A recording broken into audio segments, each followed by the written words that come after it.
Hi, everybody. I want to bring up another topic on the subject of getting past the conditioning from controlling religions and cults. And one of the patterns that I've noticed is kind of a combination of I'm invisible and I need to be invisible, and I'm not worthy, especially since I left the light, which is the name of the cult I was in. Especially then, I've become not worthy. So the way this comes out in real life is by self-sabotage. When I try to put myself out there and then I self-sabotage, I second guess, I say it's not worth it. I say, what am I doing? These are all ways to keep myself invisible, to keep myself alone, not seen, not understood, and not very successful. Which is really what the light, the old cult, would have me be, was not very successful in the real world. A little bit, but only up to a certain point.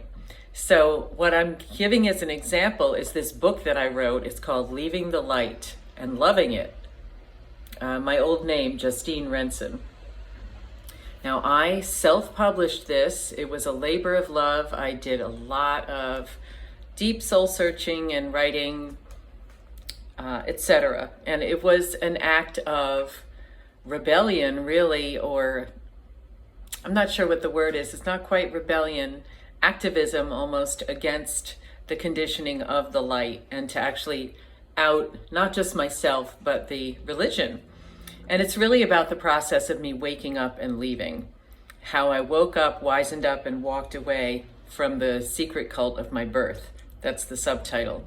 So what happened was I self-published it on Amazon.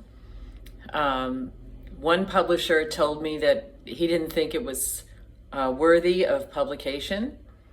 And one friend told me she didn't think it was worthy of publication or even finishing to read. So I took some hits from that, but went ahead and self-published. That was in May of 2017. So that's now 6 years ago. What has happened? A few people have read it, but I never really marketed it. I never really put it out there in a big way. I looked into, hiring someone to market it for me. What I did was I put it out there and then I retracted, kind of like a turtle putting its head out of the shell and then whoop, going back in. And I had a certain amount of shame about the book, that it wasn't professional enough.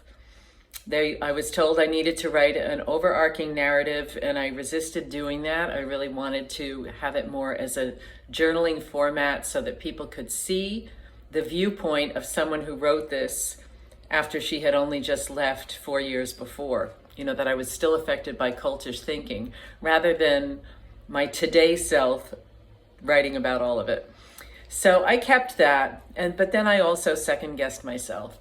So and the interesting thing is I never ordered a copy of the book. It's in ebook and paperback. Paperback because it has pictures in it of things that happened after I left the cult. I never ordered a copy of the book. It's like I was afraid to see the book, sort of like when you're afraid to open the mail or afraid to open a gift or afraid to open your report card. I was afraid of my own book. So what I did now that I'm on this new mission to put myself out here with you guys no matter what, I ordered myself a copy of this book from Amazon 6 years later. And I looked at it last night. It doesn't look that bad. It's very raw. It's very like as if I was just talking to you. But I'm glad I didn't totally rewrite it, because when I try doing that, it waters it down. It waters down the authenticity, the rawness of what it was like to be a woman who had just left a cult.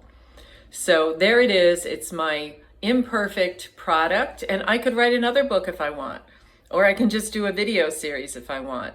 But I'm just telling you that I am now actually getting to a point of breaking through some of these invisible, not worth it, not worthy stories. It's happening. Thanks for listening, and I will see you soon.